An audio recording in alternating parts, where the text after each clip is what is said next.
కేసీఆర్ చావాలనని కొందరు శాపనార్థాలు పెడుతున్నారట.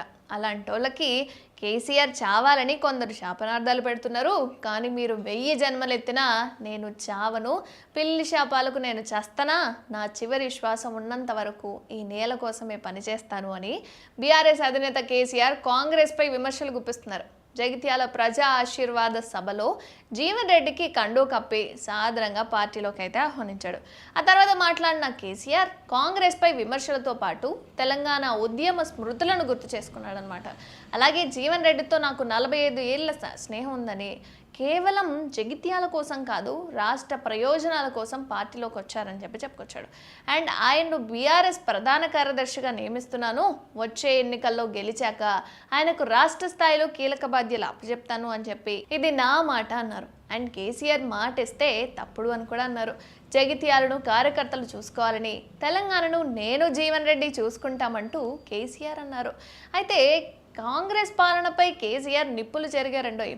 కాంగ్రెస్ వస్తే రైతు బంధుకు రామ్ రామ్, దళిత బంధుకు జై భీమ్ అంటారని ముందే చెప్పాను అని, అలాగే ఇప్పుడు అదే జరుగుతుంది అంటూ ఒక్కసారి వేయాల్సిన రైతు బంధును విడతల వారీగా వేస్తూ రైతులను ఇబ్బంది పెడుతున్నారు అని, బీఆర్ఎస్ సభ వల్లే ఇవాళ 2వ విడత రైతు బంధు నిధులు విడుదల చేశారని చెప్పారు. ఇక 3వ విడత వేయాలంటే మళ్ళీ సభ పెట్టాలా అంటూ ఎద్దేవి చేశారు. యూరియా కోసం రైతులు పడిగాపులు పడాల్సిన పరిస్థితి వచ్చింది అన్నారు. గత ఎన్నికల్లో కాంగ్రెస్ కల్లబొల్లి మాటలు నమ్మి ప్రజలు మోసపోయారన్న బీఆర్ఎస్ చీఫ్ మరోసారి ఆ తప్పు చేయొద్దు అని సూచించారు. 100కు 100% మళ్ళీ బీఆర్ఎస్ ప్రభుత్వమే వస్తుందని, అభివృద్ధిని కొనసాగిస్తామని ధీమా కూడా వ్యక్తం చేశారు.